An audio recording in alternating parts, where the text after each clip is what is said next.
Essay number 44. There is a voice that doesn't use words. This is how you listen to it. There's something trying to guide you through your life, and it's not your thoughts. It's not your logic. It's not the advice from your friends or the wisdom from books or the plan you made when you were 22. It's a voice that doesn't use words, and you've been trained your entire life to ignore it.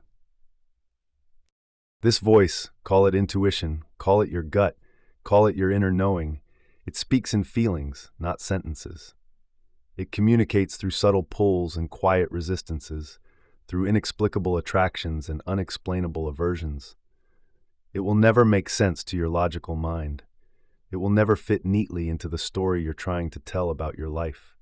It will be quiet, so quiet you'll miss it if you're not paying attention. And most of us aren't paying attention. We're too busy thinking, analyzing, justifying, explaining. We're too busy trying to make our lives make sense to notice that the most important guidance we'll ever receive doesn't make sense at all. The feelings your inner voice gives you will be completely unjustifiable. You'll meet someone and just know that they're important to your story, but you won't be able to explain why. It won't be because they're attractive or successful or charming. It won't be because they check all your boxes or match your list. You'll just know. And that knowing will be more real than any reason you could construct. You'll be drawn to a place, a job, an opportunity, and you won't be able to explain why. Everyone will ask you to justify it. Why there? Why that? Why now? And you won't have an answer that satisfies them, or even yourself. You'll just feel it, this quiet, persistent pull that says yes without ever explaining itself. This is where the magic lives, in the unjustifiable, in the illogical, in the things that are genuinely unexplainable. The right things in your life, the real things, the true things, they just are. They don't need to be defended or explained or rationalized. They exist beyond the realm of reason, in a space your mind can't reach but your soul recognizes instantly. But here's what we do instead. When something doesn't feel right, but we think it should, we create elaborate justifications. We make lists of reasons why this relationship makes sense, why this job is perfect, why this path is the right one. Because they're stable, because it pays well, because my parents will be proud, because it looks good, because everyone says I should. If you need a list of reasons to feel good about a choice, you're not listening to what you actually want. You're listening to what you think you should want. You're trying to logic your way into a feeling that should just be there naturally. And here's the biggest secret of all, the one that will change how you navigate everything. If your inner voice were telling you something wasn't right, it wouldn't argue with you about it. It wouldn't create anxiety or internal debate. You'd just let it go. You'd be indifferent. Think about this for a second. Consider all the people you're not romantically interested in. Do you spend hours analyzing why you're not attracted to them? Do you make pro and con lists about whether you should date them? No, you just don't think about them at all. They don't even register as options. Consider all the career paths that don't call to you. Do you lie awake at night wondering if you should become an accountant when you have zero interest in accounting? Do you agonize over whether you're making a mistake by not pursuing professional bowling? No. These things don't even cross your mind because your inner voice has already dismissed them, silently, without words, without drama. The opposite of love isn't hate, it's indifference. The opposite of your path isn't the wrong path, it's the paths you don't even notice. When something genuinely isn't for you, you don't fight with it, you don't wrestle with it. You don't spend months or years trying to convince yourself. You just move past it without a second thought. But when something is for you, even if it scares you, even if it doesn't make sense, even if everyone thinks you're crazy, you can't let it go. It keeps coming back. It keeps whispering. It keeps pulling at you, no matter how many reasons you create for why it's wrong. Here's what most people don't understand. There's no difference between the things that pain you and the things that please you. They're both teachers. They're both guides. They're both part of your path. You haven't encountered them randomly. You've brought them into your experience because some part of you, the part that doesn't use words, knows you need to learn from them. That difficult relationship that broke you open, you needed it.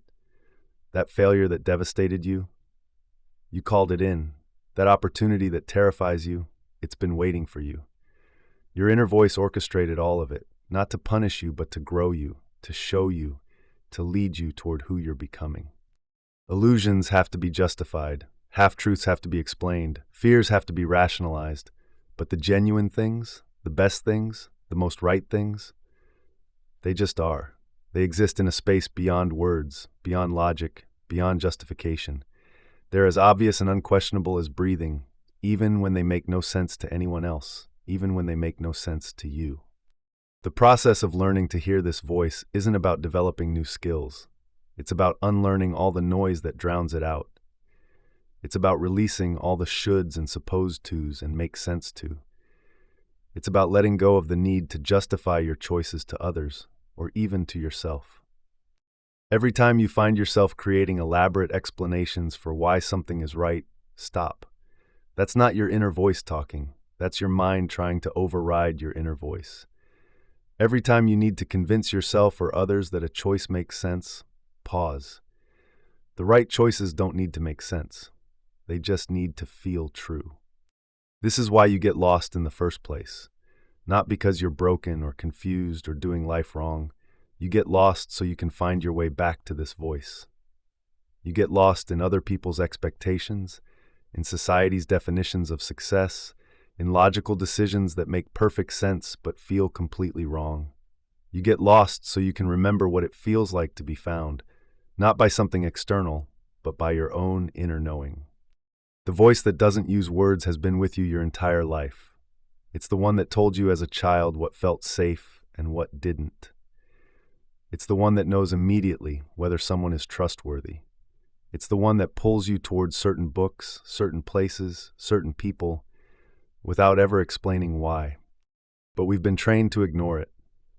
We've been taught that feelings aren't facts, that logic is supreme, that everything needs a reason.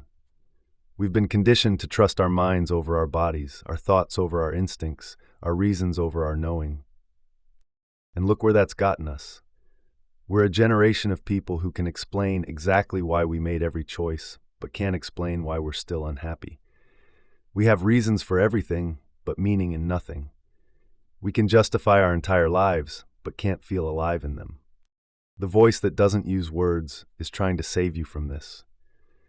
It's trying to lead you toward a life that doesn't make sense but feels absolutely right. It's trying to guide you toward choices that you can't explain but don't need to. It's trying to show you that the best things in life exist beyond the realm of words and reasons and logic. But you have to listen, not with your mind, but with something deeper.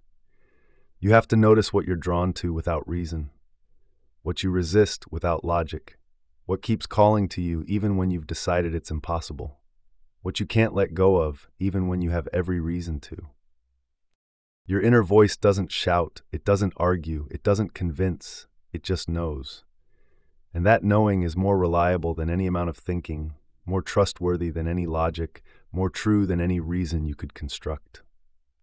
The question isn't whether you have this voice. You do. Everyone does.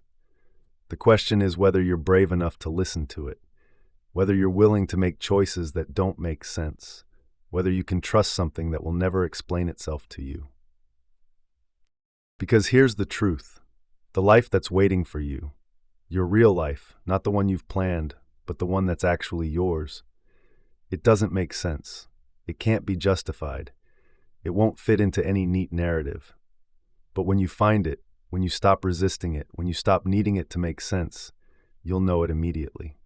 You'll know it the same way you know you're in love, the same way you know you're home, the same way you know something is true. Not because you can explain it, but because explanation becomes irrelevant in the face of such obvious knowing. The voice that doesn't use words is speaking to you right now.